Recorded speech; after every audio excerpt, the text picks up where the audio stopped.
gian thiên xem chẳng sẽ gặp lại mau ta tuy biết cái nông gặp e ban bị ngay cha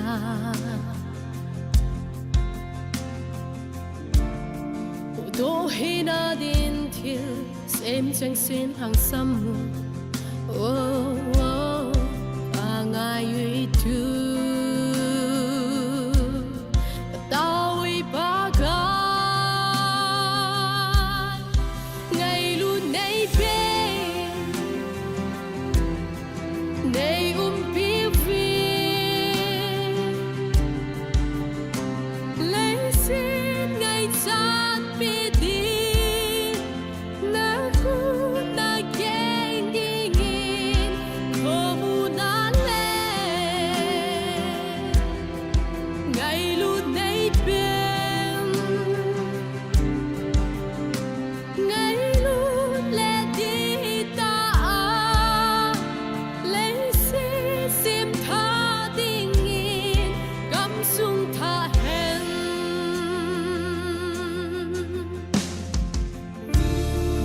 gel gel đang cha te ho tao na san pi ji e cha te na chol nga na mun a hol zing su kan thei de le thu ne den ho hing na nga ta nga yu tu ta wi ba ka ngày luôn nay bên nay biết vì lấy xin ngày chán biết đi na khu na ghen đi nghìn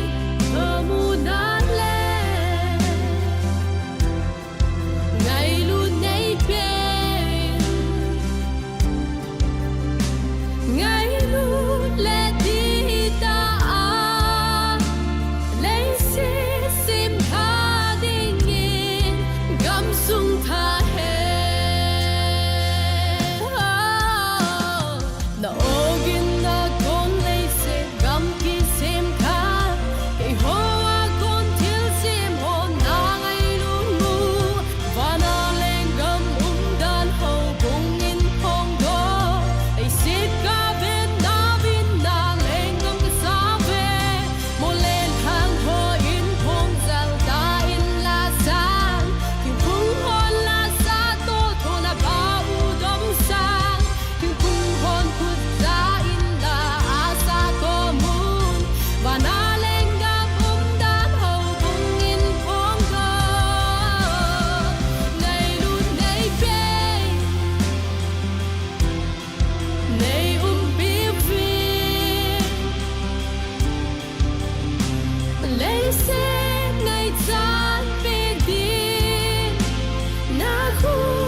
san kita bang phat kha ipio pathen thang ban nan lang tunia hong ki khom ile pu nu le pa nunga gol hang khang ta te ho zo si na bon zawin jingka pha pathinin lam sela sajal ho bung kum som gup mo the ai koi ta zewin amin lopi amin thing lopi jing ta hen program ipat na ding ovin invocation prayer ipat na taw na mong dingin pu holzang ho kip treasurer Sajal Baptist Church KBC number 7 nung se te naman langahin apat ng kilo dingin kahin ko binahe buwan sa bin iti ilaw buwan sa katilya do si hite Lilaban sem ti hojo si isimuga at sa pa yung ngaylu kapaw tinta patin nang malasim sa natsate pakay patin na po at si San Nicolaya tunini ko kumsang nila som nila ni adinga Diamond Jubilee ng hundin kanitin law ni Kula Pan Hozong kamsang hihan lang katipari jingbe he pahi tabang na patibun katsan naw tong honin tu pan la dong hitisung ho he thong do dinga na sa dong hen man sa niti ti holong hen man sa bang din pathen program ti ho yu siu ka chai ka sigin sule pai su boi thei diu e su lo pa thei diu thi ho zo sa nei kang sigin lang la lung sen hal gao tin thil bol thei nan kami chang chiwane ka program ho su na lang ma lo pinong ti choi sa nga na kuna hin bo ki diwin namin hin thangban na kan pinangal jin ay hu ku Jesu minin na ko ma ang kawin kahi amen pu holzang pathen abu jing ta hen unveiling and dedication of Jubilee Stone kiti Jubilee Stone hondo na le ten sona pu pastor let son ho kip pastor KBC gambi number 7 ama akigut jinglai jin aba na Jubilee theme song sading Jubilee choir ho track ho na zo se gon ton sai na koi divin pakai minin tim na kahin rein tuin pathen long se na chang pumin pu let son ho kip pastor KBC gambi number 7 Diamond Jubilee song hondo na le ten so na hin nai dingin pakai minin kahin ko bine he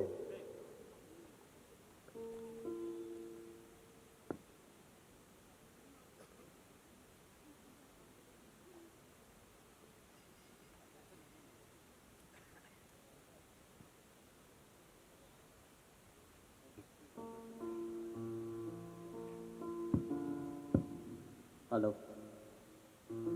Ama sa penin tu ni chan dam nai biu pathi hangwa nai biu ke nahi. Chule hi tabang kum som gup hin na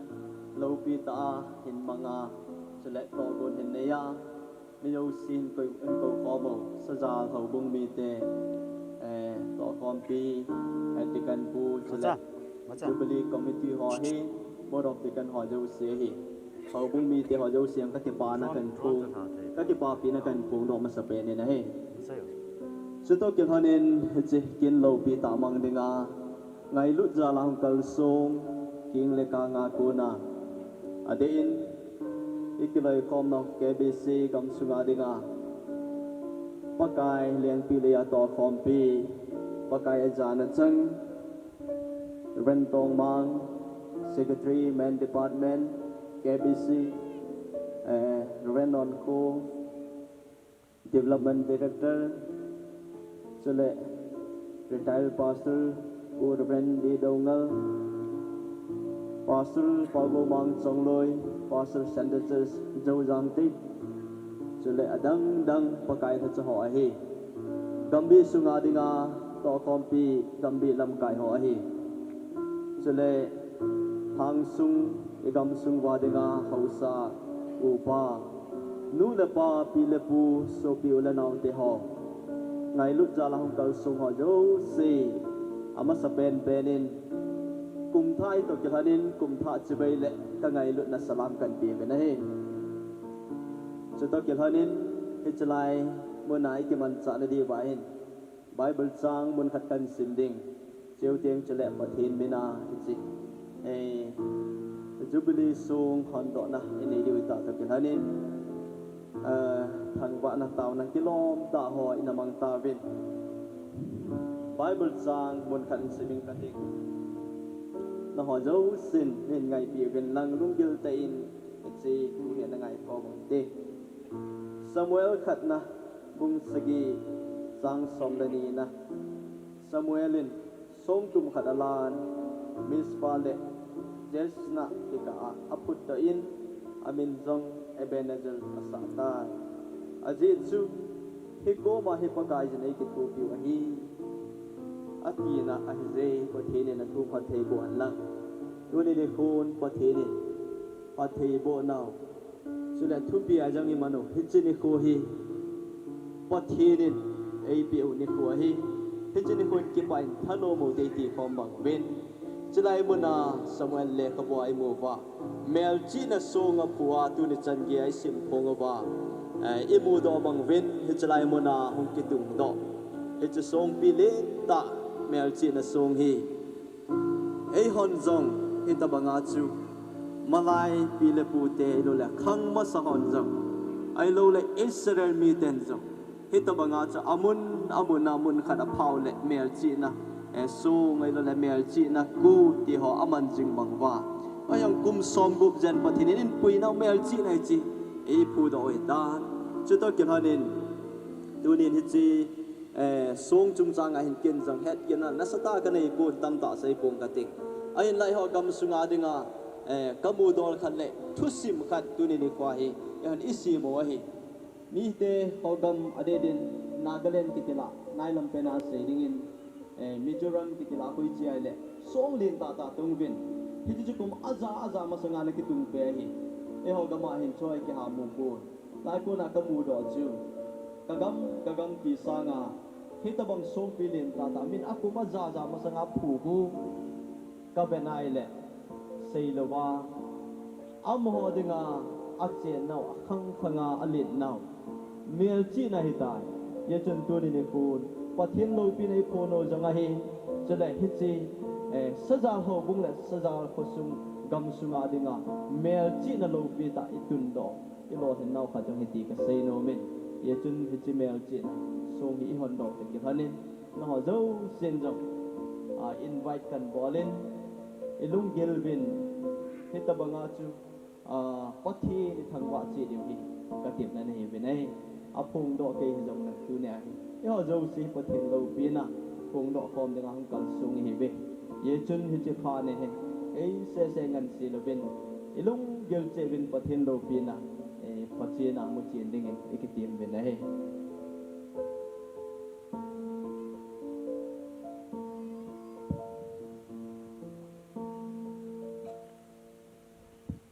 to ki hanin pathin thwa pathin lo kin tam ta imu ho le isap khongo bangin pathinin saja ho bung lu ni chan ge ya ahin pui thung na mel chi na diamond jubilee so tun do ai to ki hanin tu le khununga jong hechi muwa sima khunung khang tha mi te ho jau sin za bol na ne ya chule pathin lo pi na pathin in ei pui hoi naw ke che ta amu che naw a hi theina dingin tu ni ko pakai kum sang ni le som ni le ni tol bol ni sim sagi jinglam ni dan som la khat dan in hin pakai ha cha ke ma le ku son ho kit Pastor KBC Gambit number 7 Papathin sa papathin chale hagaw thi pathin mena kaman doi ta nahi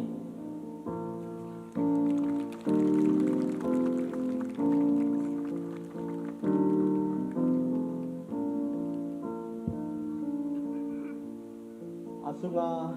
kizi hi kan simding ahin Toki Baptist Convention logo achunga kun kilom tay na kita in 1962 to 2022 Sajal Baptist Church KBC number 7 60 years Diamond Jubilee theme hit je hi pakai sim ni ku ahi hit je ni ku hin ki pa in thano mo hi ti sam dal som lagi sang som ni lali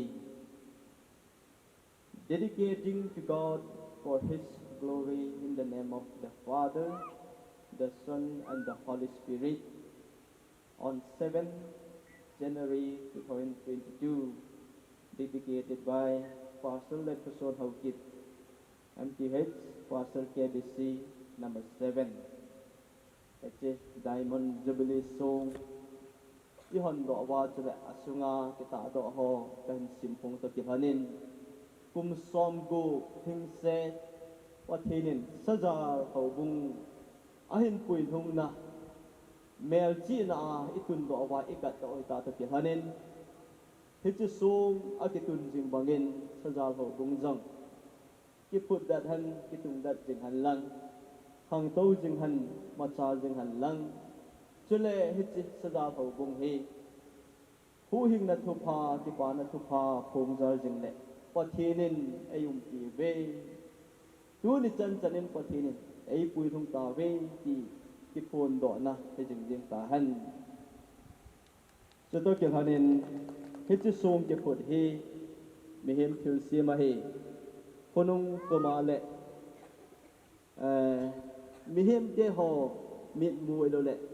le se mi hem de hot hi chi hi het ke la su ki la to ki la su si ai lo le su hu nam kha le ngày đâm hình ảnh tin mà vàng tu đi đi qua và thi na ngày phun đỏ nó màu chứ hết gì hết là sa lung thip phalo ke nga su se le su manga mai le và thi này nó chung thu a hin tan ding hitan te te aga na tu ka phun đỏ he và thi này ngạ phát trong cha và thi lâu kia là phun chỉ ding in anh ku nó hitin cây man tao này neng ka te akhanga katingai nau kapathinu kapu Abraham pathin sat pathin Jacob pathi duni ni ko na pathe na ni kholo pi nang man na phudo le na tundo sa kum som gup masanga paka ki putdo atani musao tarik sagi kum sang ni le som ni le ni hepa turbol ni ko hin mi zat pi hi kahum khoman paka na hit song pi kilom ta hi pakai kahin han do awa na ang sunga kahin han do hi pakai nang hi chiong hi o pathin hi tabanga chu ave a amu a asim pha za phachanin pakai za bo na ne ya o ka pathin nang ma phat thei bo ka chan na na lo pi ka phun do na amu zo si ding ayang na phat na kidang ta amu do na wi thi na dingin hit song hi pakai nang puna kapido benai pakai hit abanga chu nang ma hit o mi he men han tuna mi he men han si mai bovin o asit he abal the lung phalo keng mi hon janga su se the ai hui la go chu na pakai lo la le si na thil chom chomin jang asu mang the ai ama wang na thu hi mang the lo ai ye chun nang ma thu lo pita dok sang he jing the na dingin hit jam hi pakai na khut na ka kat do wa nangin pakai hit so ke pa adin jing banga Sajal ho bung jam pakai adin jinga nanga dinga pakai ki pa na thu pa phung do jing ho bung a hi wa hit banga chu tu le khununga jong kum som sagi som get som ko zakhat hit banga chu kan sim to wa pakai hit bo ho bung mi te akhan to machal api hin jing the na di bin tu kum Diamond Jubilee kum yang hinangin phat the na bo he tabang pakai so pi ka tun do lang hi amo dinga kitil kho na le pakai tu le khununga dinga macha na pi hin nai zo the na dingin pakai na phat the na ka thu min ai tabanga chun na min lo pi ta hin pana na cha ke man pakai hi chi so hu ki tum do Diamond Jubilee so ni ka hin hon do akan han do a he tabanga cha Sajal to kum mi te o tu ni chan hin pui hong banga tu la khonunga na phat thei bo na pui jing ding ngai cha na ben thang bo ake pa tu se ya hat chung nung pakai ji su mina kam ta wei amen ki pao me in thin su han do na pat eman na hu chan chi hin tin nim hi na bo ki to ki 4 km pa thin menin ki ngai the mo ke tin conduct po ko na pat aban katitanay. Pu personal level person hokip pathenin na mapuizing hanang pathen na bozing tahan tuin Jubilee theme song Diamond Jubilee ker ho agigot jing laizin aba na dapi chup na dinga got sai no pi divin pi hat kuchin hokip ni hoikim hokip pu tong thang hokip pi lam kuling hokip pu pau jang hokip chule pu tong kalam hokip e ho chang jong got sa nom dingin pakai minin ke hin temin chule Diamond Jubilee la pi ki sa lai hi ulepa koi tabang alam nom zo se atanom zo se inalam divin pakai minin ke hin temin tuin Jubilee theme song sa dingin Diamond Jubilee choir ho amo phat pathian minin kain pe na hi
bungo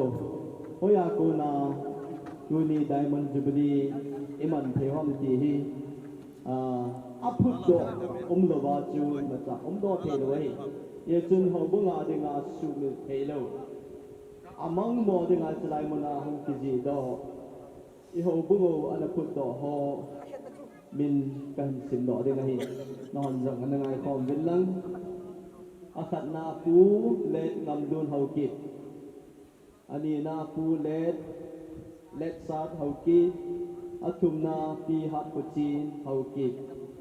chale ani na ni hoi kim ho kit amo hi am talo amo lim yang me am na lai jang dingin kata salin ye chun ikipa pi win anam talo ho ute pi te hon hitabang tuin akhan na in da pi chum dingin pi har khu chin ho kip ama hin dei som a hin chut ding a hi ama hu ki chaile gut sa naum dingin ni hoikim ho kip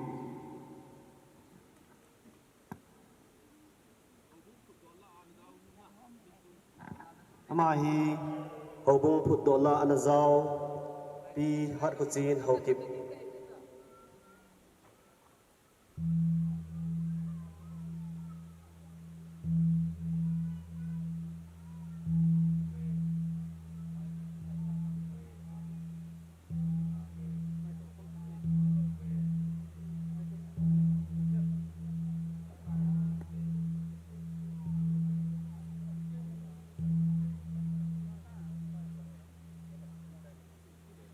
Ipamin tuin abanin ni hoikim haukip ama zong hi haubung phot dola ana zaw hi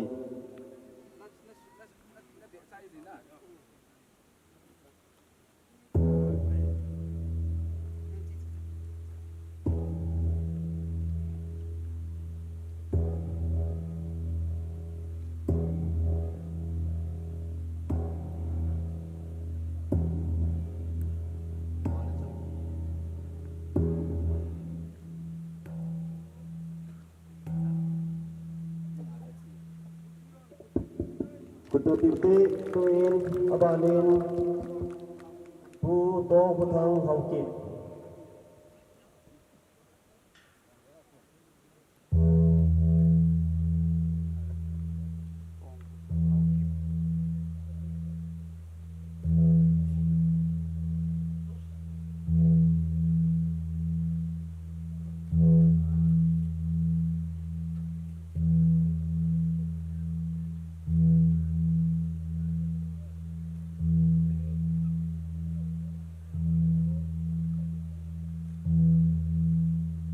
Bamin Madepute Abanin Pi Lam Kuling Hokip Amazong Hi Hobung Put Dola Nazao Pu Let Sat Hokip In Nei Pi He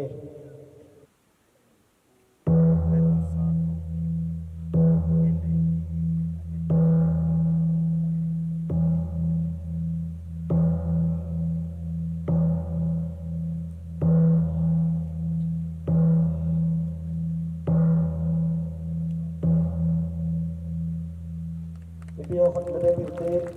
Tuin Abanin Pu Pauzang Hokip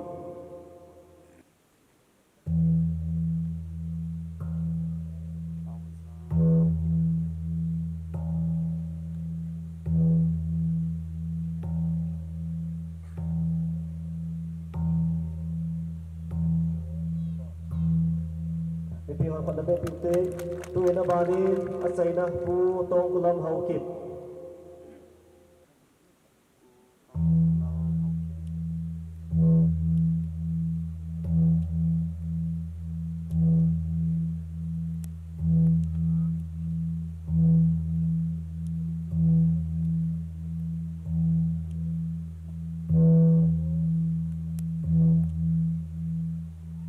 Bamin Pio Hot Madepute Da Pi Zum Na Hong Pong Pi Le Pute Ho Zong Se Pathinin Dam Na Pio Hanang Kum So Ta Ta Hintawin Phada Bana Chalo Hitin Releasing of Balloon Thado Na Dingin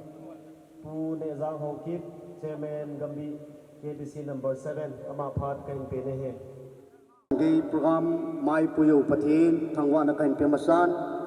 chule mi pio zo se jong kum tha ahi to granin gambi chair mer khan hinan kangai lun na jana salam kan pe vin he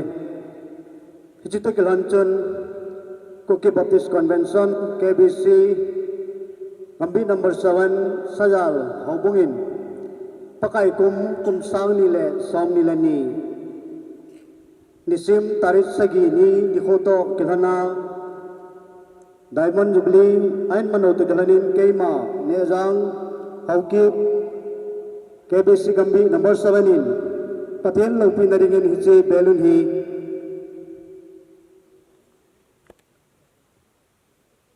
kan la tan he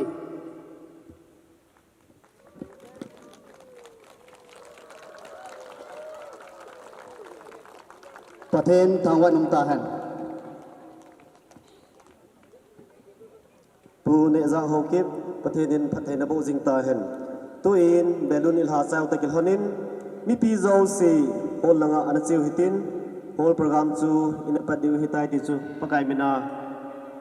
het sa na tin na ken nei hin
chan na tau tau hetin tu in hol thin sona Reverend Tong Mang Hokip Secretary Man KBC Pathet lung sin achang phumin aman aphat hokila dingin ka hinti min he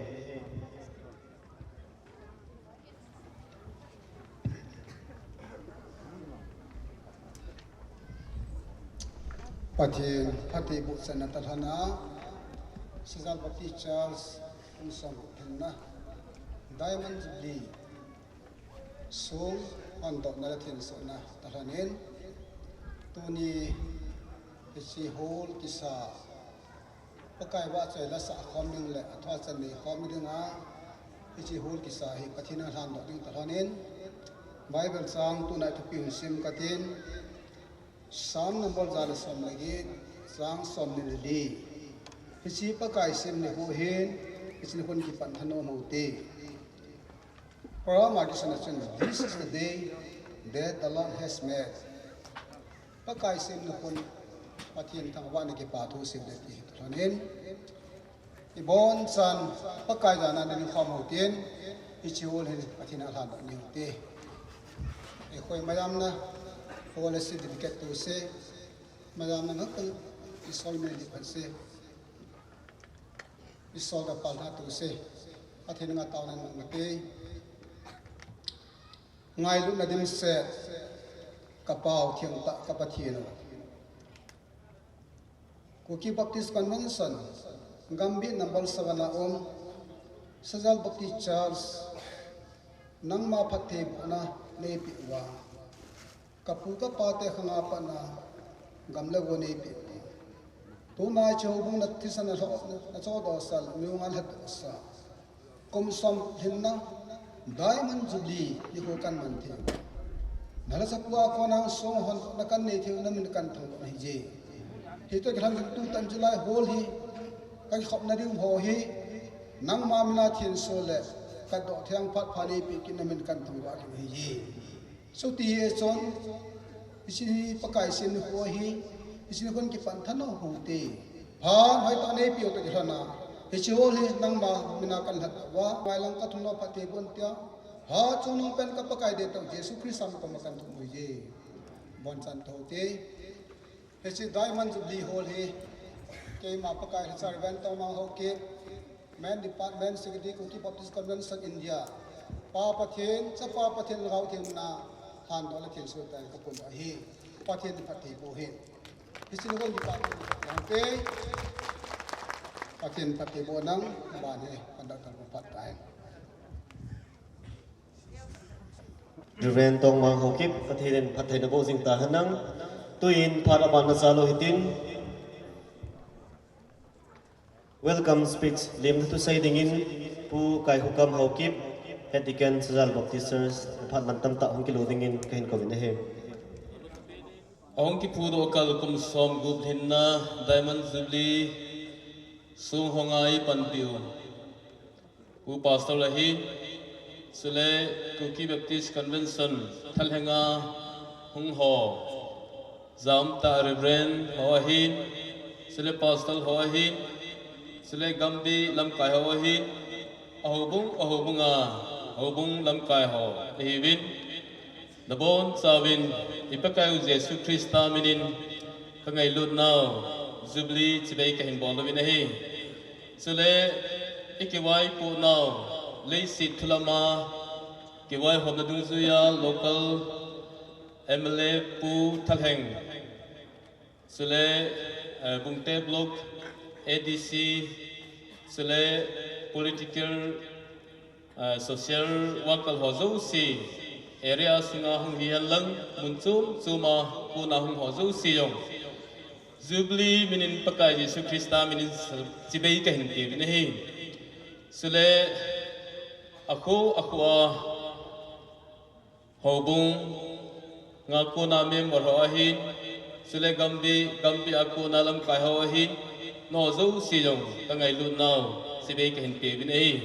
Abana solo na sa dingin Pano ko Hokip nang mazanggot sa nom dingin pakai minin tiyan dal het sa nakin ne he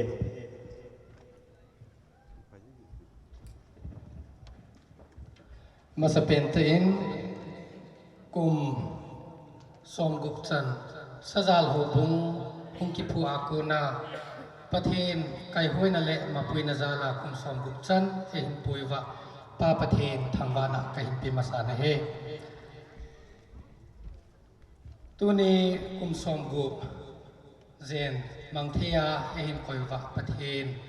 avel vela thangwana kai him ni kilhanin tuteng le hichi souvenir jubilee tunia imanu he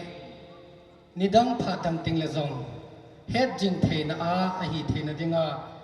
lekha azong hung kiso hichi souvenir lekha bu he asim chanin pathin phat theina le pathin wangbu na ichan naw isim do jing theinaw a hi theina dingin kema pakai thacha pastor pagomang chongloi Center Church Jojang Tekin Pa Pathen cha Pa Pathen chuting le thagau thing pathen mina thin su na le than do na kani ta na he keman he che he pathen khuna than do na hin ni jing kate engai lu wa hing jeng wa na ka pau pathen na phat the na te ho na cha te sim jing the na lai za nei koi ji uven hallelujah ti in na bin theng ka thang pau vin he pakai na cha te in tu ni chan ge kum som gup chan ge Sajal Baptist te in mangthia ka umwa ki pa na zala mun chom choma ko na hungkal songa nang ma thangwa khom the ding le nang ma na phat the na na thil bol kidang ta te ho hi sim thei dinga hung kal song na cha te ke ho zo se zo pakai hi chi hi kum som go nang ma nen pui hung nau ka mu a hi to ki honin ka chungu wa zong ki pa na nang ma in ne pi so ke ding vin tin na anga ka taw vin he na phat the na zala kum som gup te ho mang thia ne koi a hi to ki honin pakai hi chi tuni ni kho lo pi ta diamond jubilee te ho kaman naw hi a thon hilowa chuting le mabana azong het do zinga chuting le gel do zinga the na dinga hi chi magazine te ho zo hi souvenir hi pakai na khut thinga ka hin thla ni na hi a hin bui pi committee ho zo se jong pathe bu in lang chuting le hi chi souvenir hin a hin sima kuna paka asim chanin zong kipa na kaneuwa na phat the bu na le ni kai hoi ji dan te ho ka gel do wa nang ma ka thang wa jing the na dingovin hi chi souvenir hi phat the hin bu in lang nang man hi chi hi hin mang cha jing dingin ti a na khut thinga hin lana na lo pi na dingin ka pakai jesu krista mina ka hin lani na he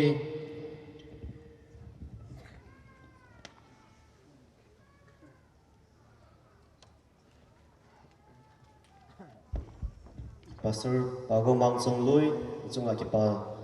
na thulin ta ken thongin tuin solo adingin pa no kho ho kip ma jong pathen lung sin achang pumin aphan mon kilo dingin ken ko ven ehem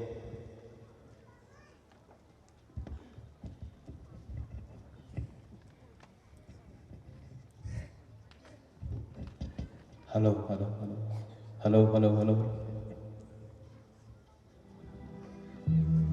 Hello, hello.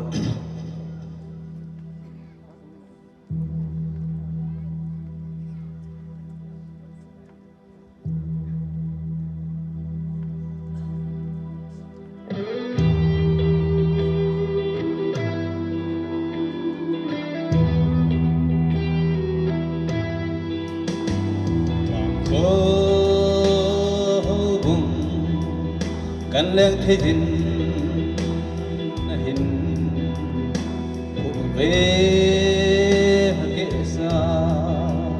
bu ngam lun le bu lek sa diamond jubilee in nom tang ko kala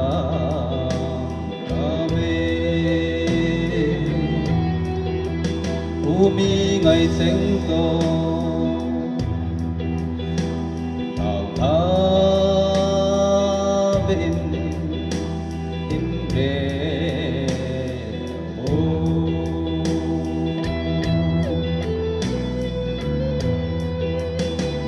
bằng ô chân ngày đi hát xin lệ đi hỏi kiếm chung mang pa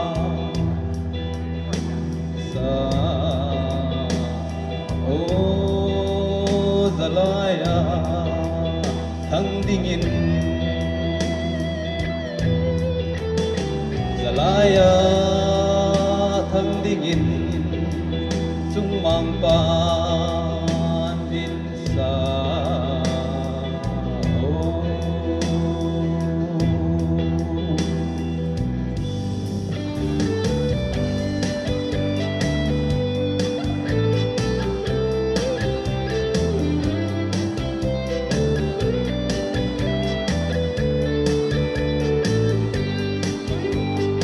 Phật lệ đi cùng lệ là hồng đi khẽ đến vì lệ phụ tên đôi lệ ai lấy xịt ba tên hậu dòng lệ sang khát giờ cô song gu lên đi cùng mình Phật thiên hình dinh sật ra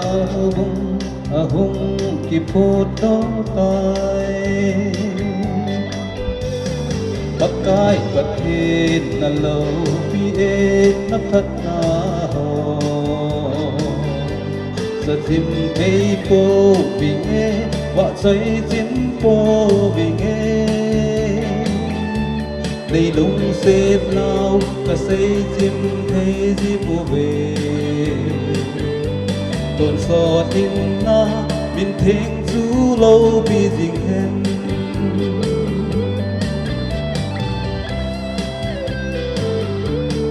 cùng xóm úp cái mắn Jubilee lối gel do ute bile puzun le zo mi masa lung khat ba khat apang din pa kain ai dei uve ton sot kam di un se te na di ngon bakai pathe na lo pi e na khat na sa chim thấy po vì nghe vợ xoay chim po vì nghe này lung xét nào cả xây chim thấy gì po về đồn so thiên na mình thèn chú lâu bị dình hen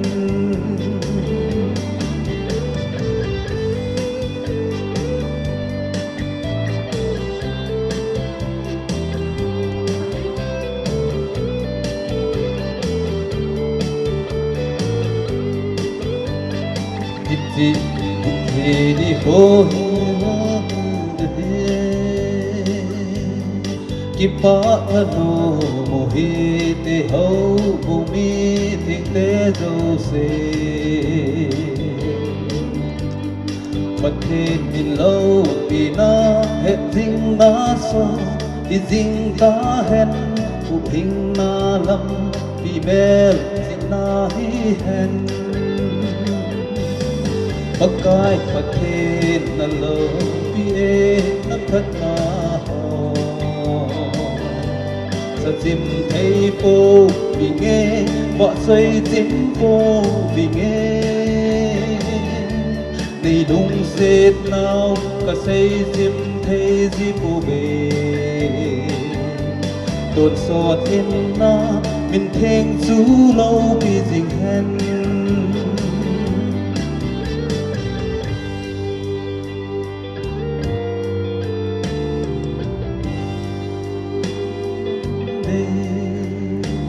tôi dành tôi cùng gió đêm mang giang lùng gió các kịp bậy kịp bà min và rồi là ngày tại hình sa piu và nọ khâu hậu kết phát hiện là bộ dinh ta hẳn tu in program aban cha lo hitin presentation kitia hi Diamond Jubilee committee hoin phan man tam ta hong kilo devin pakai menin hen sa hitin nei ka hin nein ama ho hong ki bot lai bangin abana dingin solo adingin miss chingnu ho kip nang ma jong got sa nom dingin pakai menin hen sa na ka hin nei hi tuin Diamond Jubilee committee ho presentation dingin phano na petaw hite ki pamin jilveya supiula naw nulapate ho suting le kho khwa kung hausa upaho suting le haulam kai ho dunia Sajal Habung Diamond Jubilee kum som gup hinna kin ha hu ho zo se na bon chawin chung cheuwa pa thu kan sem nei chuting le dunia MLA pa pungam thang sarkal MLA pa ama ta hung thei jang ama tha khela hung boinu chuting le jen pa hin chuting le ex ADC member puding lalahin ay naipia hin chuting le chi khusunga hausa pu hin hausa pia hin chuting le convention thalhenga hung haulam kai ho hin pasar ho hin ho zo si chunga hậu bung mi te ho dấu si ka ki pa nào avel velin kain phungin na ho zalin pathin ka thang bai na hi tunia hin program a chun ve leo han ki pa thilpi pha presentation ki tia hin hi jong le tham zakhat haulim ka ga sai no min keima la keima phan hang ki ping ka ting je chu chikalwala hi phat hi kaman talo de hin phat chaban bana chi de ngai tai thilpi kapi masangovin tham khat ka ga sai no min presentation hi munia hongomin tin pi jong le so ya ni ki ngai thim beauty kan sai no min dunia dinga ipi hi jong le sajal ho bung hung ki phu do kal kum som gup thin na hi ho bung khat aki phu do ai le ho bung khat aum le ahung kon do na mi him khat am le anu la pa nei bang chun ahung kon do na ki ti hi mother church ki ti aumin ai wangin tu ni hin golden jubilee apana tu sung diamond jubilee chan ge hin sajal ho bung hi kun do na nei lo pin na nei lo ta bang hin aki umin program ho ai lo le pi hoi ve nai le ai wangin te si ho aki do ai le ai gi jang ho bung hi sajal kumjan hong christmas sang kulangan na mana te chan ge chon na lam kai khu ho bung khat cha hi ti hi aki he ai wangin ngai dan ki ba lo ji jong hin tin ki ka hin communication gap aumin ai yong la cho hi ki ho gel khil ham khat jong hin tin a hello le akala ha mi mo khat jong hin tin ngai dan ki ba lo ji jong hin tin he je chun tunia hin achi sa aum talo hita banga chu ute pa te pute ho ma ho in ho bung hi ana phu do wa gan thei ta a ho in sa ho pa te ho pute ho chun hal pi de na go win phu thu pi de na go win gu thim thim in ti chun ana gan thei na he chu tu ni hin ila wa mi ni am na lain na ki ti le a thi wa ding chu dei sa na hi pu no amani chu kan din do sa no min pasal te ni wang am ta poin pungam khulun pulek sat amani hi am ta poin dunia hi nu hat khuchin sting le nu hai kim amani hi adam na lain presentation i bolding ji uchun hobung thusim tham chak ka sei hin ka tam sei ta lo dia hin je chun amani hi khat khat ning ding do pi hin lang hi le ti kan sei no min ama sa pe nin nu hat khuchin ding le ki pa min te hobung phut do ana pong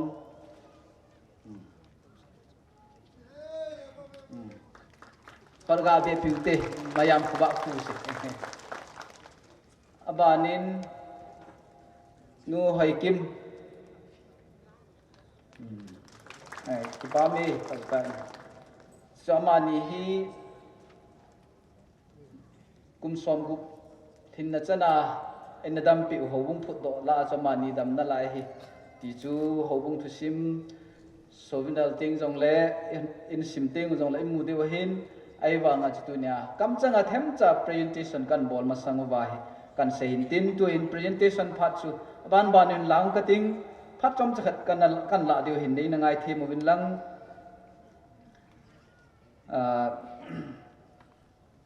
presentation na hin mama secretary pa chuting le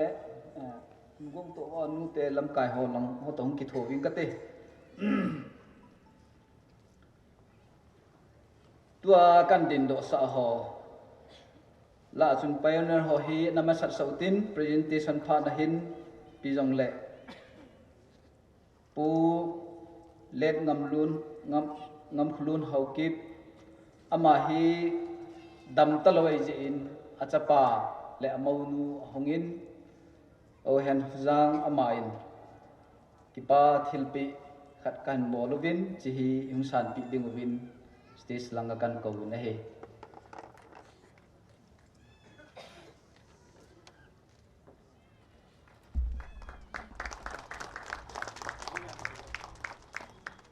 abanin pu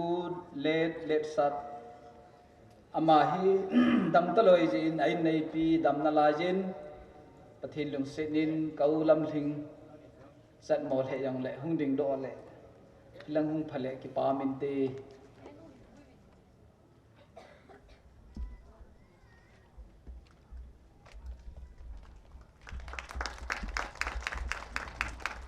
abanin pi hat khuchin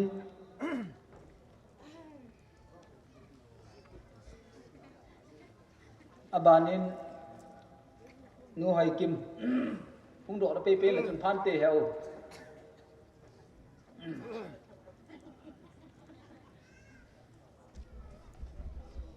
hat ang chu pi jing ta ta khat chun ai mang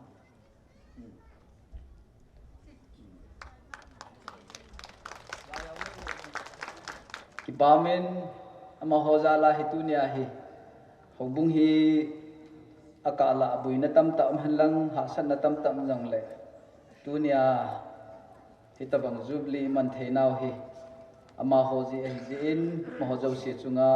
kipa nau i seu tolhonin kipa thilpi neu neu ga bol nau hin abanin tuni kin thim pupa Pastor Led Husun, Pastor KBC, Gambi number 7, Tuni Kintim Pupa, yung din do piule, kipa mente.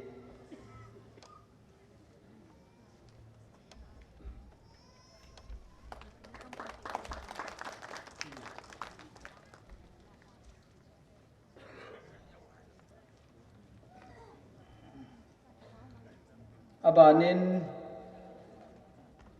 Pune jang hoki Gambi Chairman pu hing din pi la ki pa min te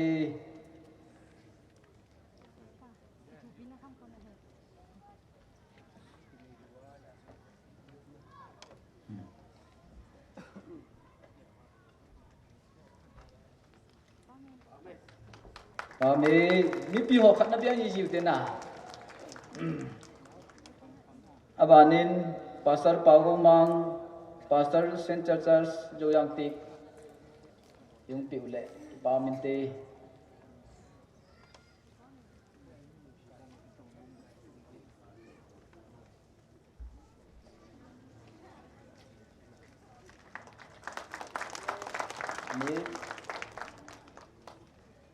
Abanin,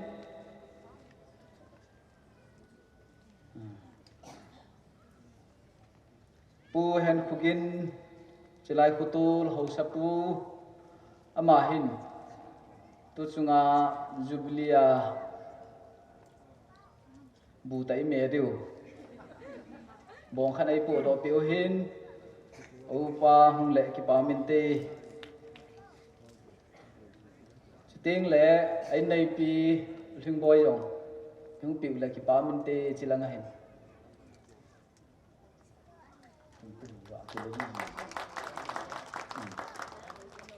Uling boy, musit tan sila nga musit pamin te.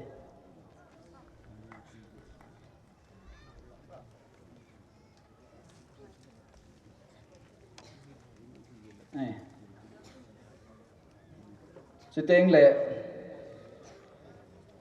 hau sapuhin, cha khong pi jong hi, amain hau bung present na bol hin, Golden Jubilee jong, sung Golden Jubilee pa chu sung chu amasa jong chu man ai po do piu hin tunia jong bong khan ai tu do pi kinawin mitam pin judaism ati de hin a hiwangin hobong ngai lut na le khu ngai lut na tun chen ge ya azite to pan khom naw ka ga phon de ki pa na khot ga biang te mi pi ho abanin kau pa in hausa po in kau nu hi in pi nu hin ol hai khunei yung din do pi ula ki pa min te Sajal in pi nu ama hi am lo ka jong le hul sa ne de nang Christmas la ya go yo si ho bunga ra na mo sa na ka sa jingo ngam sumum ta hausa khat re hi ve ti jong hi mi pi la ka ga phon do hin tin chu ting le tu chunga ti ding thing ho pi ho zo si a main ai pi o hi ti ang chu ka ga phon do he abanin pungam thang honorable MLA Saituesi ama hi tuni siamin mayang khanga ama thakhela kin khat tong dinga sol ta jin alo thailovin achi ta in chichu mi pi jong no mo sa lo na dingin habum mi te honang gial khil lo na ding le mi pi hon jong na sa lo nei pun chunga lin ki nei chi hin ke yang chunga panen khat lai tai ti chu ke yang mayang khang ka zonin tuin lam kim ka phatai ti chu aman in phonin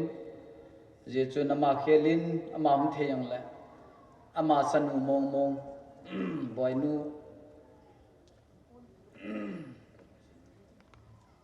cheting le pi jong dam hi dam mo im gam dang am jong le pi jong kan holen boinu la chen ki pa min te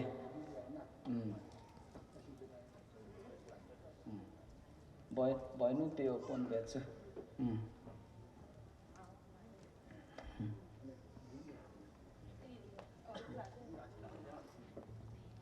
mi pi ho hethi mo te na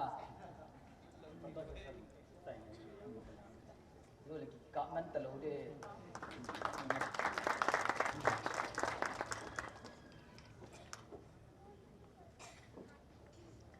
abanin bungte block edc action chuti routin het sa sau hin hi jong le edc pu ding la le ai nei pi somda stage da anta present macam tang tau jage madam su sida stage ta ka khat pi na ba niksing jari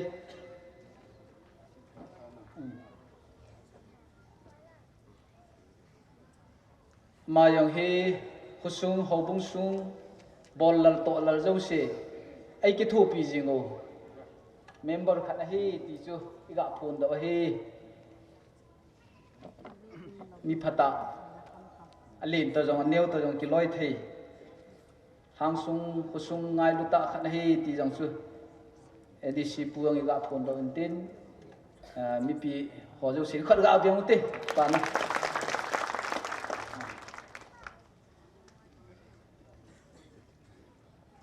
abanin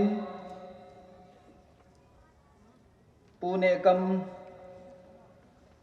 haukip esmun pi hausapu loha am lo le ning boy hung la chun ki pa min te ama hin Jubilee Foundation khum ho thi ho ha mon ai pu do pe hin ma ho ma ni chunga jong ki pa thui sevin pathinin phat thei bu hanlang dunia hi Jubilee mel chi na dinga ki pa thil pe neu khat iga pe wa he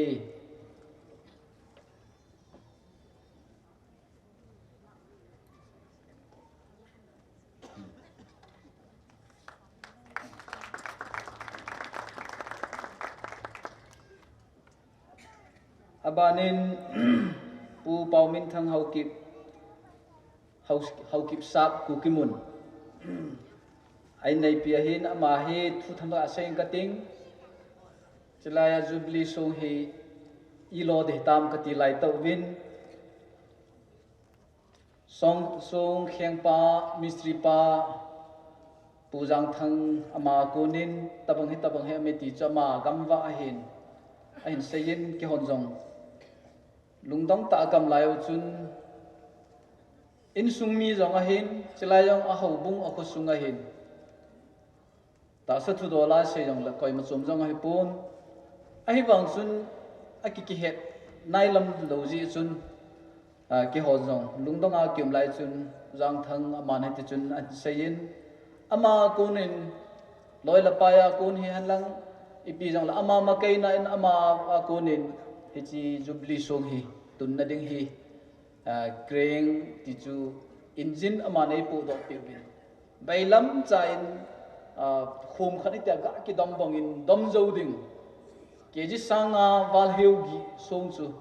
bai chakhanin engine chun adomin eitun piwin hiji chun amain china chung chu na jong kyo sum lapai liu lu hilin amain chi tunin amale ain sungmi azia cha chunga ki pathu ka sevin tu le khunung chen gen jo ma jong akiman cha na lama elo le a service namuna pathinin phatheibu han ti chu ka ga sein tin hobum te ho zo si ka ki pa naw ka ga phun hin chuting la ama hi ông namuna kun chilang ai hung do piu le ki pa min te ai nei pi yong au nu yong hung do le ki pa min te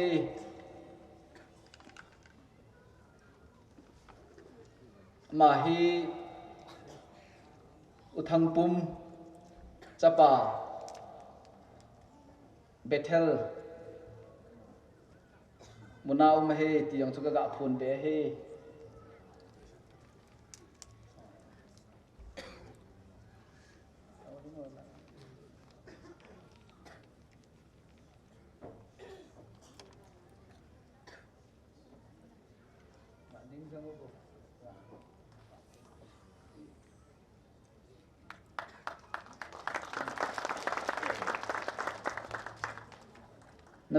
nabe loi lo le kong sot di dan he abanin pujang thang song si pa mistri pu kau jang thang langai hung pi le ki pa min te ama he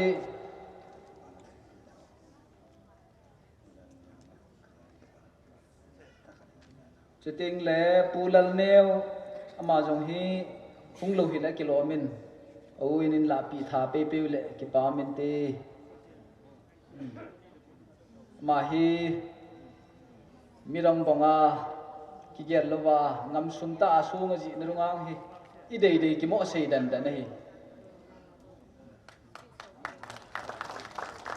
chuting le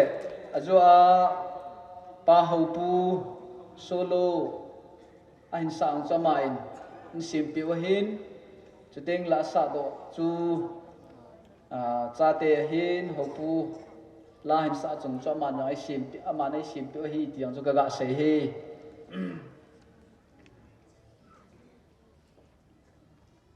abanin Pastor Reverend on khu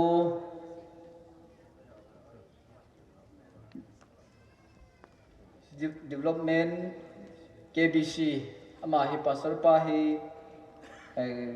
hung do pe ula ki pa min te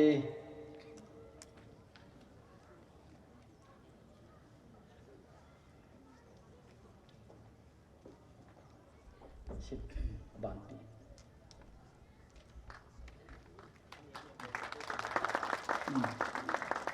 abanin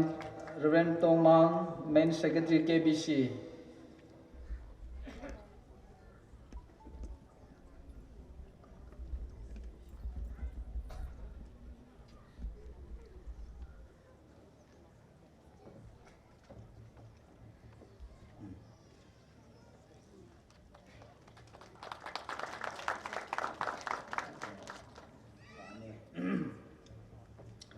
abanin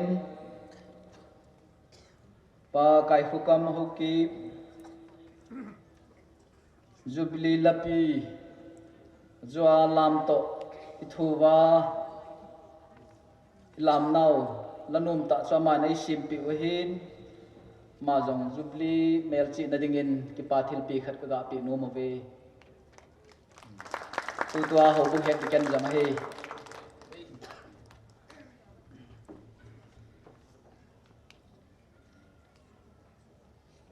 akhat chan na dinga presentation chumun niam chu tu ni hi angai do lang chu nulam chok ni ta bang dan khana yo ki ne heya chu chipa hi kaung lu kha diu hin tin nu naw chapang hung hi phal hen tham khat pi pul hum se chu tu nia dinga ika bol hin tin presentation pha na kan man na chan chi tan te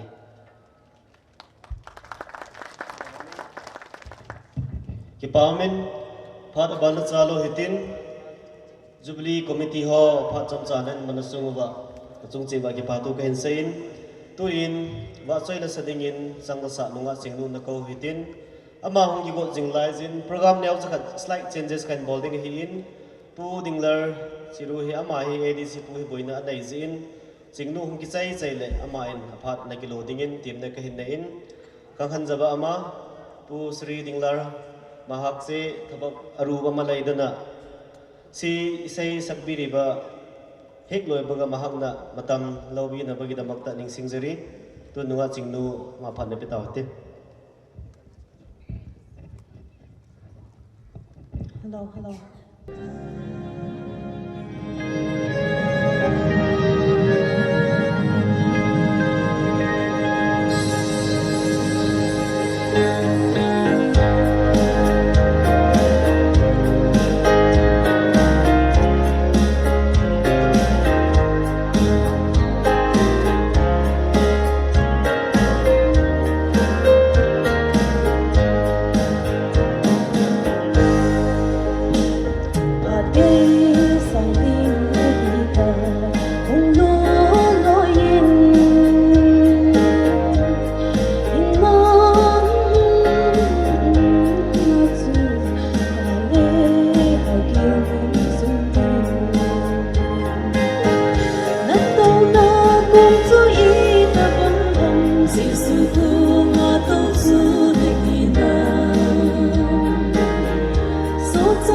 nunga chingnu pathen bu jingta hanang tui na sei mo bangwin speech ading in tu dinglar ama chu phat man tam ta kilo dingin ren kom na ken nei mayam ne sungak pi ni na mayam da han mada ni jabane ngasi se nungai banu bit ni Sajal Baptist Church KBC number 7 ngasi gi pastor show daista pambire yam thagali aduga habung sigi pastor amadi khongi ingthau sing aduga magi golik sing yam thagali aduga ngasi se ekoi Sajal Baptist Church ki 60 years shubagi celebration asida 15 bungte constituency gi oina khun gi ningthau sing adoga pastor sing department khuding makki leader sing na khoi basu hanna ikai khum jaba pijari adoga lona na 15 bungte constituency gi nataba ate lakpiri ba oya leader mayam na khoi basu aina konba jaga sida ngasi 60 years subagi celebration asibo isa yaudar mapung phaba oiroi haina lakpiri ba manipur gi maiki mari gi oja sing leader sing na koi bisu jam thagali ngasi pongphama simakte da phambiri ba imai bel sing aduga lesa pakhang sing aduga ahan lai guru sing ngasi 60 years subagi aibo ishor khang banomit ishor gi aigi thaja banomit asi ngasi ga jahi humpu surakhre haibagi ishor bo thagat pegi ngasi celebrate ngasi yam aisu segi damakta ngasi gi jubilee gi leadership na aibusu greeting message ki amadi aibo program asida saru jahan bi begi damak tasu jubilee gi committee sing desu ahan bada ina thagat sari adoga lona na ngasi lengbira iba leader masam ngasi ase puliba mayam si 60 years henwa mi se yeng bada yam de chahi 60 below na ayam badi oi mi oi ba punchi hai basi shorna pirak pati de 60 years suragati mi oi ba se always pension haina dumaina chakra bane adogo loina na ngasi gi pongphom asida lengbira eba ena sho 15 bungte constituency gi on behalf ta mayam tenbira ise ahan bada mayam bo thagachari adogo loina na ngasi se ai program di ai program se wali bane adabu ngasi ikhogi party gi oina ngasi 4000 da pungani da just 2 pm da ikhoi se election amale party gi oina election macha amale masida aisu ex adc member oina voting right leibane na aisu chattaba jade adogi ngasi gi jubilee gi committee sing su aibo matam aigi matam natna matam PB gi demna su makhoi da su yam thagachari adogo lona na ngasi ai yam hainingde Sajal Baptist Church se chahi humphut pharak khare mapung pharak khare haibagi ishor bo ngasi thagat bagi manipur dale riba leader mayam oya mayam bo kaure haraga mase chahi humphu mapung phare haibagi pandam ase ngasi nungda khingdona lerabane adona ngasi haning budi Sajal Baptist Church gi habung mayam na su masi ikhoi icham chamna harawagi taibang ikhoi gi taibang gi wakhanda tawdaba natna ishorbo chahi mapung chahi 60 years mapung phare haibigi thabak oina ngasidagi platinum jubilee ase ikhoi namuk ngai batarabane na masi ishorgi seba chahi 60 years sudarge mamangi tawbadigi henna 50 75 platinum jubilee se ikhoi na tanana bagi damakta ishorgi seba se henna habung mayam sina henna ishorgi seba se ikhoi thawai hakchang ani se karle haraga ikhoi henna thab ishorgi damakta ikhoi penjasi haibasi ei thamjaninge adogo lona nangasi ei yam hai janangai su leite moya mayam ngasi ribre mayam na haibi bade jo khwai digi maru oibani ikhoi di hakchang gi leader oibani adoro su thawai hakchang ani yaudrobadi ishorna thawai ga hakchang ani sisembane adona hakchang yaudana thawai hingbangamdi aba thawai khakdana hakchang yaudana hingbangamdi adogo lona nangasi tilaiba mayamna aibasu harau taramna ai bu welcome to biu ai gi message ka ikhoi ani nganan tam 26 December aduda ikhoi Jubilee gi chairman ga secretary moi ani mak ai yum da laktana medam na khoi ni lakta bajade ngasi di celebration asi mapung phahan biu haina makoi na su Jubilee gi chairman ga secretary laktana engonda phajana ai bu nung sidana haibira pagi da makta su Jubilee gi committee sing desu ai am thagali adawa sidagi Sajal Baptist Church haubung member mayam su na ko bi jam thagali isorna nung sibiba sidagi henna area si ju ngasigi Jubilee sina area si unity oiba peace purakpa adawa ikhoi se bijati jati khaidaba sigomba Jubilee asi ama example oiba oinanaba asi oisunu haibase haijaraga sewaida tinsinjarage aina su kitang khoi Jubilee gi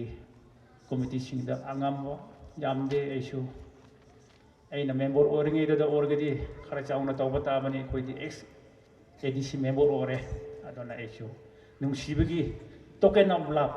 haibada oina aisu khara angamba si mating pangdage committee gi leader sing lakpire hairaga lakpiyo yam nungare se sinaraga egi program se sewaida tinsinjarage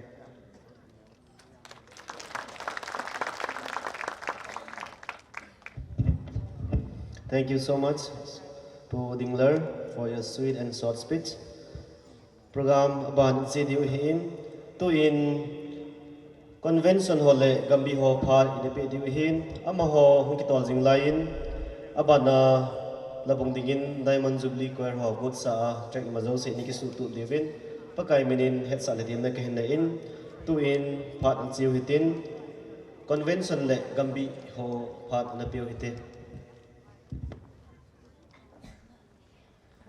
masa pentain tuni dawang kinlo pi ta kipani ko a hungkal sung salil hanga jilleveya su piule naw zaum ta hausa ho hin pastor reverend ho hin nunga gol hangi bon chawa KBC gambi number segi executive member ho thalhenga na bon chawin ngai lut na le jana salam kan pi nai tuni a hi Chilai mun partner hi gambi partner hi chairman pu in part aladi dol ta ahin ayong le aman program khat na chun kamina chungi atin aya chu part ama chan mun ding in le la pi hin seimo ta ayong le kin Chilai part gambi ho part chu kan la tan tin tam ta sei ding jong om puin tunia Sajal hobung mi ten patinin ei ma pui naw kumsom gu Diamond Jubilee kipa gulno nilopi pathin ithangwa naw nikho lopi nikho ahin gambi mi ten jong dungkhat takhat i naw le ikiloi khom naw ikingai lu naw mel chi na le hedjing na dingin tunia etabang kin lopi ta bon naw ahin gambi minin kipa thilpi department na ahin general a hyang le iung ki wom khomovin e chi hi kahin pi no movin gambi sunga lamkai ho ang zo si langa ongutin hobung sunga Jubilee committee ho padaham LOI le hobung lamkai ho padam to ji presentation chu kipa thilpi chu ki khothe dingin to khom pi lamkai ho kan kovin ai e chi thilpi kan pi chai le kyo gambi phap jong chai na ngal le tai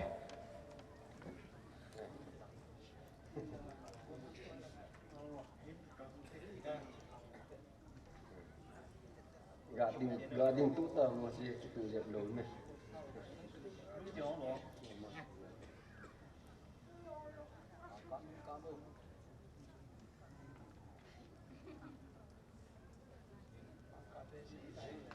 kaki pak we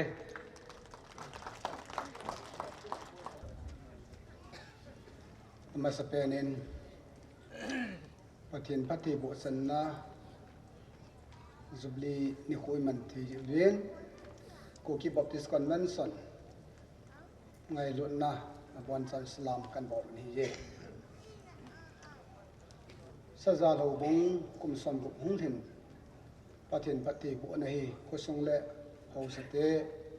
กูเลียงพัดแทนบุอินตัวนี้กีปาตันอิมังเทวิอเดนจงเคบีซีออฟฟิศจงไอลุนนาซาเลนโกนั่นแหละเตรียมนั้นเปลี่ยนเอาสมาเห็นแกลคอมน่ะกินเย็นตัวไล่พานเฮคอนเวนชั่นสงาดงยังพรามตั้มไล่ตายนี่เฮจงแหละพัดอีบิจึงนั่นแหละจีโลเทฮิโป้ยที่ไอตัวน่ะเฮเกมาตาแหละเรเวนันโคเฮปกิบับจะคอนเวนชั่นพลังออฟฟิศหลังฮ่องกงก็เฮที่เฮมาสันก็เสียลงไปเฮแกบิซีฮีปะเทียนปะเทโบเอ็นโหบุ้งมาซาลิงเจียงเงินกำเจ้าเสียมาซาเลนมันนี่พูลดิสติกอ่ะดิสติกเจ้าสามนั่นละอมป่วย South West North East บอนซานามันเองสุดละมันนี่พูลก็เกี่ยวกับเวนอาสามคัลบีอังลองมันส้มอัมนาลายนี่ตัวนี้ต้องเฮออฟฟิศเซกเตอร์ให้ตัวนี้เห็นสีนึงที่หอบนายเห็นก็ยังเฮโมเดอาเจดึงก็เฮตัวนี้โมเดอากัมบียังเฮตัวนายจ่าชนโมเดขุกองไล่พมกอมาชิกิมแบงกิตีเฮอินสอมเกตอินสอมกุเซนนมันเฮเอ็นไล่ของแกบิสาลาลุนอเมนกัมบีปัสสาวะเวนทางเล่นลาลุนกินเนเย็นตัวนี้หาเตียงละเห็นอามาตันมิติงขันเนดีออฟฟิศเกตฮอเอ้กูเฮเวนยิงอาเฮลสว่างไฟคนลุดยังไงเห็นฮิสตก็ไม่ตัวน้ำมันอาจจะดึงที่เฮกี่หกनहींฮิจังแหละตัวนี้เห็น present political secretary ผู้เฮเลยยังคบกันจีรนี่โจทย์ยังละเห็นเรื่องทางเสียเรื่องทางมนุษย์ยังละ present political secretary เฮมอริลาจีดีวินแค่เลเวลนั้นคุยไล่กินดึงอาเฮเงินสินะลงคบกันเลยปัทยันพัทธิบุเป็นอากามมาเห็นแค่บิเสียงมาซาเลนพระมหิอบานบานอเมนปัทยันพาสารตูสันเดนิยงเล่กัมบีขัดถินสุนัขมิกิเดฮีโซโซเสปัทยันพัทธิบุอิสันนาวคนนั้นสันเลยใครนาวตัวนาฮีเห็นไล่กัมบีนัมเบอร์7จ้ะตูนิสังเกตปัทยันลุงเสียนาสลายไล่หูบุญนังคมสมบุญมุลินเทปัทยันทั้งวันนี้เย่สลายตัวนี้เห็นลอยลูกวัวเล็บไปตรงหัวที่ไอ้ที่จงเล็บอดีตจงออฟฟิศทะเลงคอนเวนชั่นทะเลงจงส่วนของเกมันของสิกัมบีกังไงดูดีอีพีเจนัม1992 93ไล่ตรงบอยนัตัมเปียเมนกัมบีกิท่าเซียเมนสละไล่กัมดูบอยนัสตัมปีนาเมน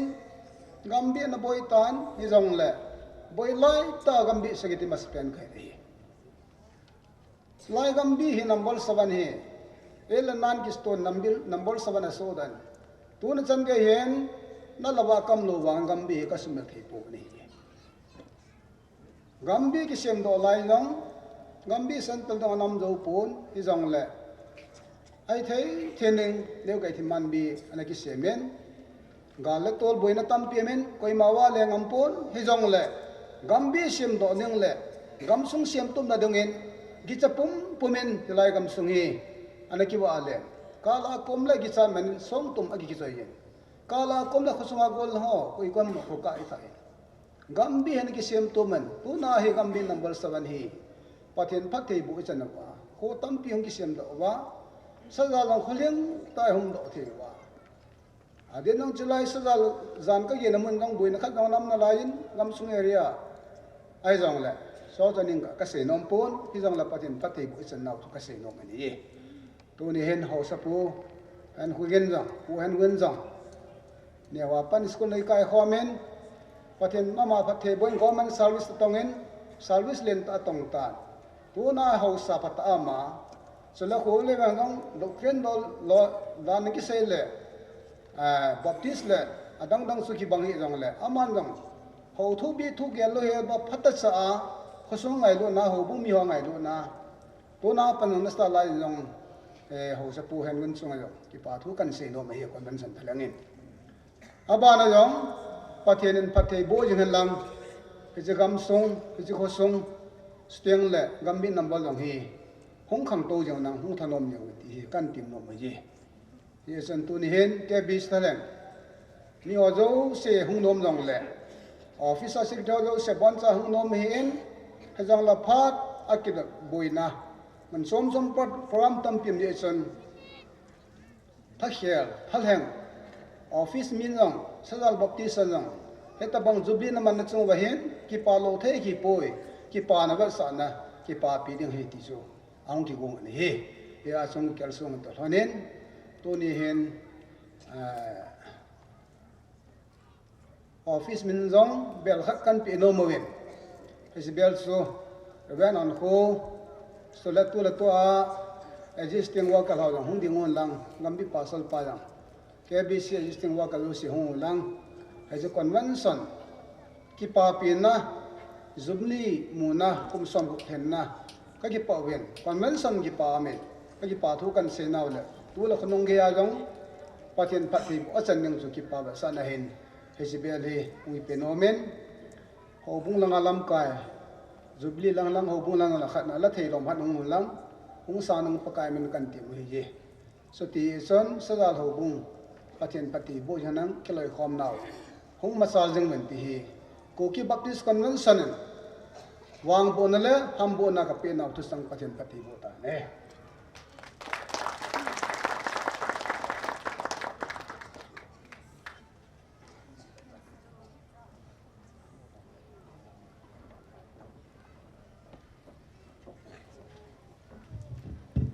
convention hi hanang gambi lampang jong le phat thim ta ai hen man pi ho zo siu chunga avelin ki patu ken phongin tu in aban na salo hitin labung sading in Diamond Jubilee Choir ho pathin lung sen achang komin stage lang hi na hung kilo te divin tim na la het sa na ke nei vin he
langai ta in sa piu Jubilee kwer ho chunga avelin ke pathu ta chunga ba Sajal ho kahin sein tu in phana ba na chalo hitin minister pa hong ki got jinglai jin program abana ding cultural showcase adinga BYD Baptist Church Sajal no ho jong got sanom dingin kahin temovin pathel no se da chang pumin minister pu pastor len kusol ho kimen aphat han kilo da dingin pakai menin tim na kahin ne he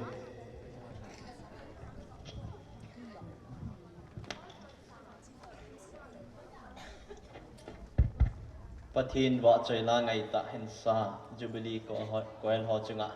ki pa thu kan sein chule ala ngai ta hen sima koel director pu jong na sa te in ka ki pa pi na kan pho nge ne phat ho hi ven le akim tu bet phan lai vin na chol thim ta de wa hi ye chen ke jang phat tam pi kan la ta lo ding a hi ama sa penin tu ni ni kho ikipa nau kum som gum then na dai chung changa hin tu masanga ki got dano neo khat ka sei no me amo ho hi lam kai hon an het thim lo ding an het kir kha dam chu ka ke phal lame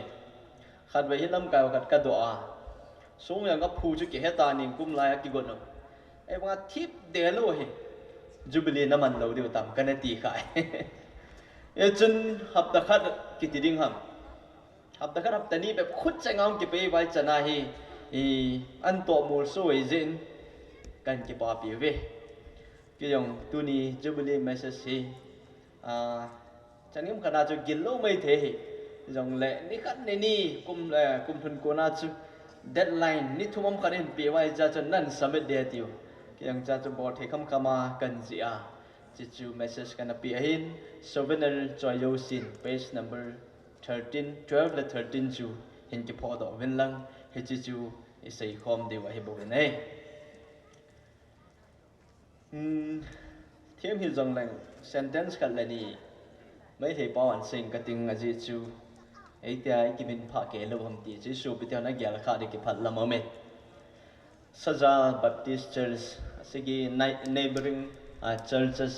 hun sing hai se adagi mathak tagi sadu chiru dagi ne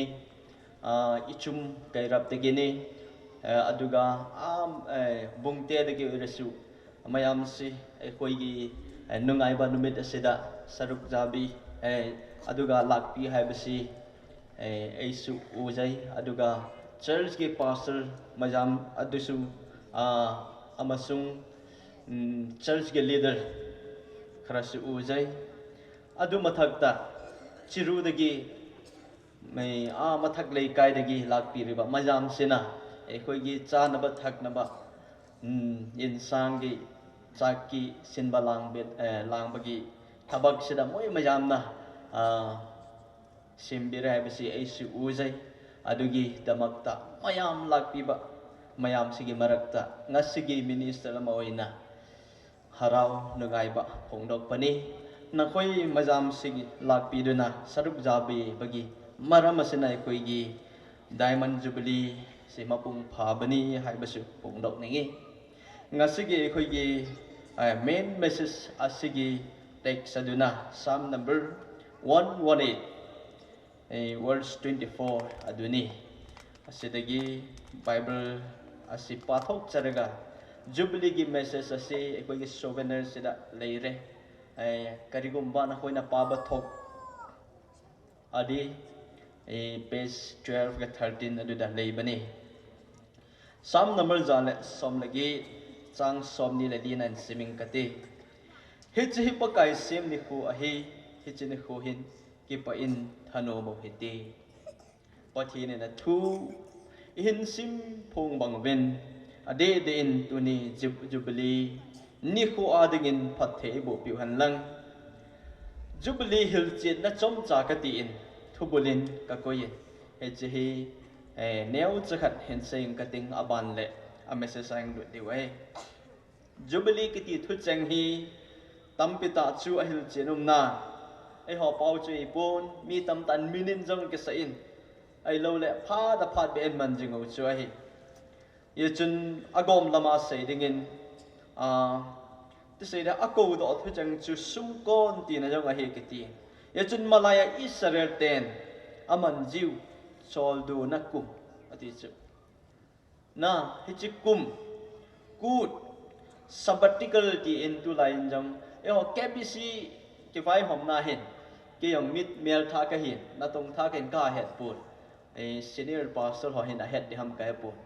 mundang danga hi mi hin sabbatical year kum nga den si le hin na tong hoi kum khat ham thathum ham lagu ham ak chol do sa ji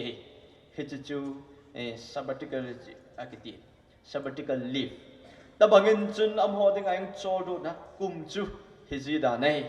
e chun hi chin lop na na man ji wa hin chule hi chin khu hi cham lat phun do na ni khu jang a hi ati pengkul ki mo nai han pengkul salam eti ho sumkon ki mo nai ta banga chu anaman jiu thusim ho ki mo nai e chun pathin thoi vet ting le hi chi kum hi kum thing a hi lung hei na le ki ngai dam na kuma Israel ten pathin mi ten chang aman jiu a hi chu to ki hanin ta san cha e ho Sajal ho bung chule KBC chule koi ti talu ta san cha ki ti po ben hi chi ni ku hi kil hai na ade de Sajal ho bung mi ten Jubilee kum hi ki sim tha na kumai man diu hi athu pi ben hidingin ka ging cha nai e chun diamond Jubilee thu pin zo kan sim do Bible chang chun ka simin ka ngai tuin kin jong gil ka sal he jengin hichima sangyang chi venai le anung sanglang chi venai le chang khat langa pa na hi in sim za khat le som la sagi apa na isim su ai le pai ding lo hin lam ki hil na thei ngan thu chang chi mu venai e chun le sit chung a hin miem te ne miem chi ni me ka ti chu chi khat ho chu ko ham te le ki pa ji he ho ti chu na thil pha amu na chunga ka ki pa e ti thei ho ei lo la pathin pathe abo na sim theya ki pa thei ho kim khat chu grant na ai min jong hinga ki am ka hina cha ngei hi me tia gyal jong om kini ye chun tu ni Sajal ho bung mi te jong to le tham jong boi ding hin pha jong ki bich na hi sei bangin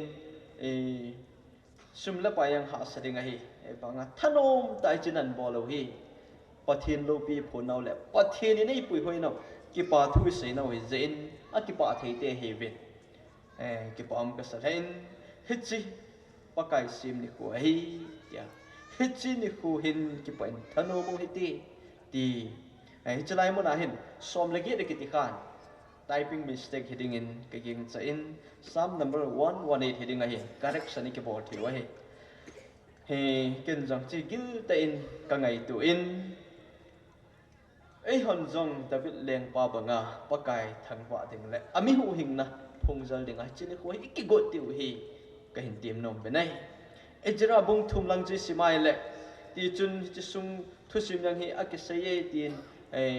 scholar ho mi ching mi thim ha sei be nai Jerusalem how in second temple ki sa do ni khwa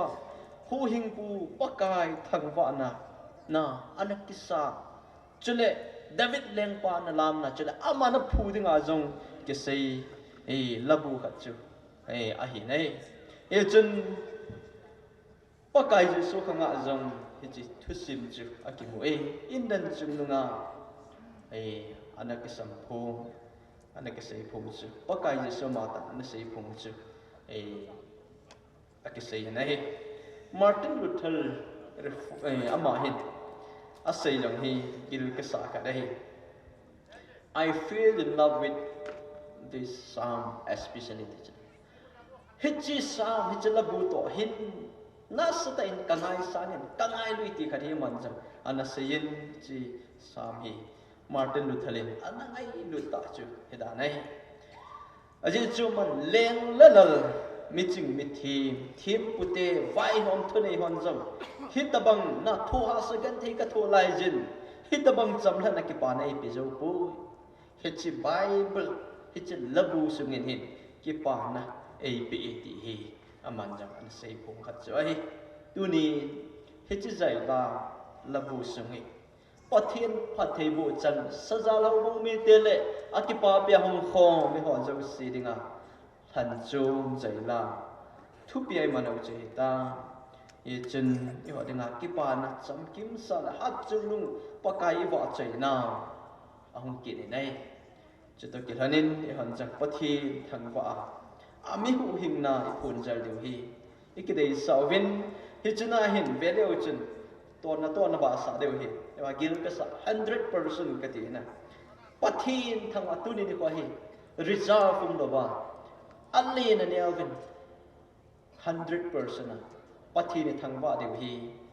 idei sa na hi ya alam loi jangomin asaloi jangim bin ti jan lam chum jong participate e bolo hi avet hoi le zingin e chun aphat alim ji a diamond jubilee kum le phat alim ji a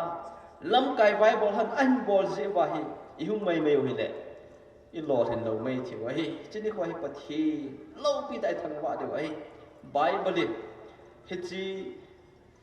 tua i lao bung le chang lang hi chi amasang lang hi na sim le chen mi ho pa wa chu we ought not to worship God in half-hearted ways, teacher. Ai ho hit pathian hi to say ding ham had 50% ham 30% ham 70% ham phat pia lung thim pia ho lo ding a hi pathian in a day chu 100% amai thang wa de ho de hi a day a hi teacher labu sunga imu be nahi ye chun e ho zo sin Sajal ho bung mi te a hi zen la be hong kal song te pa pi ding ang ho zo siang hi bin bong che ke wa hi in ko khom wa te pa khom mo te ting to ke hana hi tu ne hi bible in a hi lu banga nam tin vai pi pakai wa chayun pakai chitin nam tin in choyanun aji chu e ho dia alung sit long lu a hi pakai kita na ai iti a jing a hi wa chayun pakai ti nei ye chun ta banga chan tu ne hi pathin thang wa na ami hing na thang wa na phon do na le ta banga cha pathin lo pi do sang na ami chan chi inei deu hi ka dei sa na hi ani na chun ami hu hing na i phon jar pathin mi hu hing na la pathinin ai pi hu hing na cham hlat na i phon do naw hi ding hi ka dei sa ke ni nei cham hlat ki ti Christian te dinga te sei de ha Krista jala va lo pi ta imuna ki phot chin na hi ye chun pathian milung sit chan no ku diamond jubilee imano to ki hanin cham hlat na kum a hi ding jang hi dei chum te in kan ta lang nei jubilee ni khom thun ting le gam sunga cheng te zo se hinga cham hlat na phon do pi ding a hi tin them pudan Leviticus sunga ki mu nai ahile tuni nei ma mimal chi jang ki kholo hitin ipia cham hlat na ka ngai cha dham ti ke dong ti satan som kula ka o na ka tan na hi pi ham jula saham tuni chun iki pa so ke betiang chumu thi no mi ai pi chele jula sa na drug addict ham John Lekit ai lo la sum la pa ya ki ta lo na corruption black business ti ho ai lo so pi ki ngai lut lo na na chang hi Christian te dinga apoi mo ta hi ki ngai lut lo nai nei ka wa la so pi ki ka tu ni khun adang tam ta yang mai the hi to zo sia ki he no na wa ko nai ki sul hap na kum hi ding hi apoi mo nai jubilee kum tia mo chama mo lam ding ei pun hi chi kum hi pi a value a meaning di ta po ding hi dei sa me nai cham hlat na hi pakaya ko na hi ti ki chi te in sam ji tu labu sunga chan ki mu na hi ka gan thei pe den pakai ka ko win pakai jen ai ho win ei cham hlat sa ta e ho zo sin Krista hu hin na lo pi ta imu chit naw le satan su akona cham hlat na Jubilee a hi ding hi tu ni idei sau ve nai hi chu tu ni i message a dinga a thukim tu a hi a chai na langa dinga ikihil na ni ba ka dei sa chu Jubilee ko na ti de hom na Jubilee ni ko hi kan se bang ni ho dinga chou na kum ai lo le ho dinga lam chum chuma pathin lung ni tu no ko ma hi ding hi dei sau ta ke hanen akhat na Jubilee chu iti man hop kingai dam na kum ahi ban na tham bia ko na ti thusi mai mu bang win forgiveness kingai dam na kum hi ding hi tuni ni dei sau ve nai pakai Yesu tau na chu ka lei bateu ka ngai dam bangun ki ho ban jam ngai damun mi ho ngai dam ki ti hi hichilung thim nei theding ki ti thil bai hlo wa hi ye chun nei la go tampi sum la pain tampi nei sanga ki pa na la lung all na cham kim chu igang mi ngai dam ham mi ho ngai dam na lung thim nei hi a hi nei ye chun tu ni ikido pi kina pi ham ai lo le ikigal mi pi ham mi te ho hi ingai dam deu hi tu ne Jubilee meaning hin te ti hi kaseno me nei ichen naw gam sung ki mi velo in sung mi isopi una naw tu le cha pi le pu ula naw ke ka ke tu mo na kina ke bo nam le ki ngai dam na kumin mango hete ti hin ka dei sa he nai ani na le achai na thaga wa pi hin na imano di ku ma hi ding hi ka dei sa ke ni nai forward with Christ ti tuni ni chen naw sai dai gam su ve ko tin i thaga lu min o ha sa te ke ti cho chi world view ti tu la ya na sata wa noi na mu da elo le ta san cha khat ni da do la nen sum mi te ti na mu na kho sum na ho bu mi te iti na mu ipi mi na mu ngai dam na mi na mu na ipi mi nai mu ham ti hi ke dam ho tin kum som gup zen pathini in ma puya wa chule pathin phat theibu na kadon na chunga hi Sajal ha bu mi ten pathin na ringa ipi ka le pi yo din ham pathin hi ti chan phat theibu na hi ipia ka le thu ding ham ti hi ikido ke tiu ka no me nai challenge si hi diu hi ka dei sa the nai First Peter bung ni lang chui ban la chang khat chang ni langa chun khan to ding dei ho chu mo om thim lo ding a hi chat le de wa hi amano de wa hi chapang neo cha cha ho neo lai chu ke hi kahi ti niam ring ji ham san ding kana dei dan dan chu kai nuwa kot khuma hi champong ka sa jia na ka ke te te jeng chu I chan ka pha ta khan ding kana le ding kana dei dan dan chu tunin chapangin khan le ding a dei banga hi ei hon jong thaga wa Diamond Jubilee kum som kum he nei ma na ye chun hagao major me na chu hagao to ke ma hagao han khoi Diamond Jubilee ka pha he na ti hi nang le nang major me na ke pi ding hi ka no me nei koran ho bung bi te chu ti sei ding ham appeal hin theology evin kinil bo tam na le tha sam na chum chuma akibol ji evin chun polin hagawa chapang tin ho bung ho chu anamin bon nei ye chun Krista pi hin na mai son the na divin pathin ngai sa na lama ha ta in tu kum hin kisina within Jubilee kum hi pathin ngai sa na lam no satan pan lau te ti chu kan se hi ye chun abula Jubilee thu neu chakat ka hil chinin abanin hitabangin chun Jubilee thu pi tu nya I Bible wa kunin isim phong ben neu chakat na sei phong ben abanin hichini kho hichikum chale Jubilee kum hi hon pathi thangwa na deserve lo ben na reserve lo ben ipum pi win ke pum pi in pathin thangwa na kumin chule pathin mi hu hin na pathin mi ngai lu na cham that na phanin iki he no na ai lo le pathina dinga ilha samno chom choma konin kisim tha na kum Krista to iki ka wa cham that na so pi ula naw to ki ka cham that na kumin mango hetin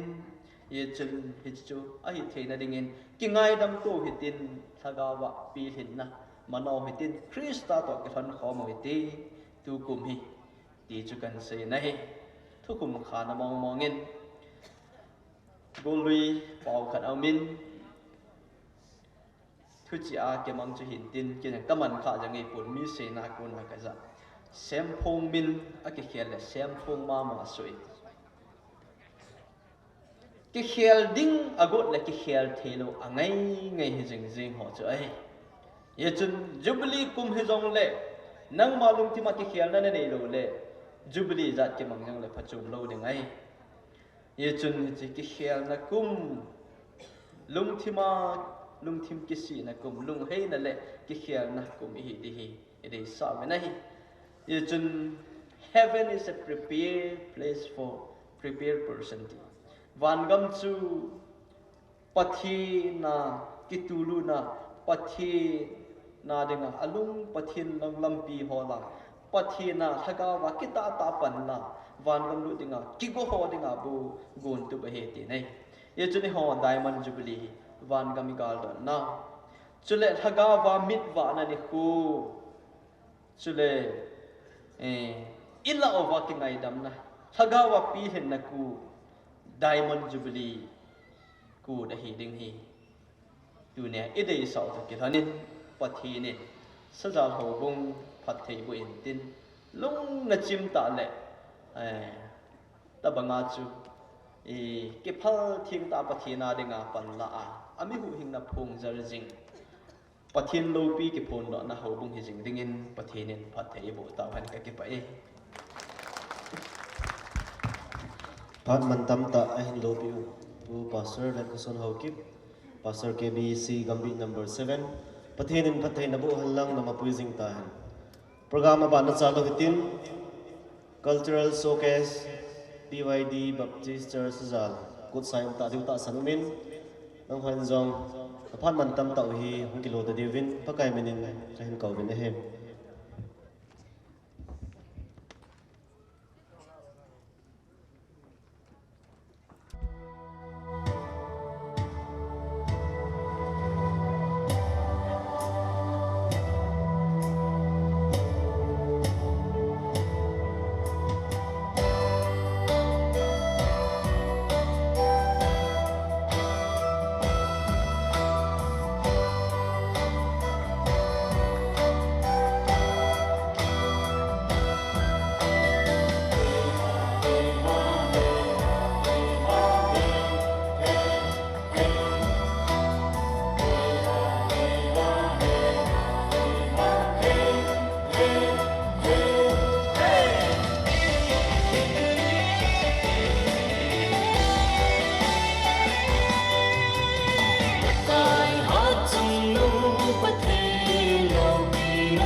sen say din ấy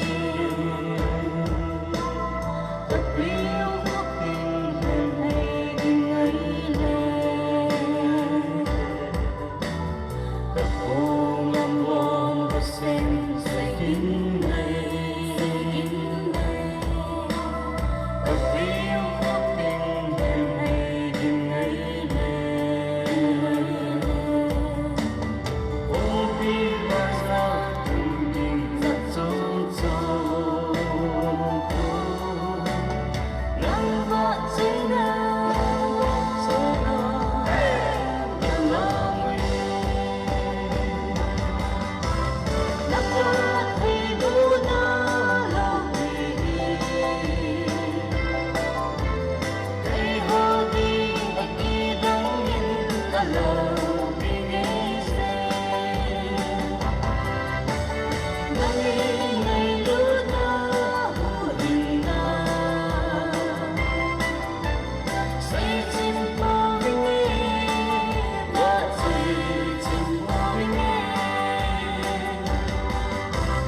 na buat di buna walau pigi di hobi nagidangin kalau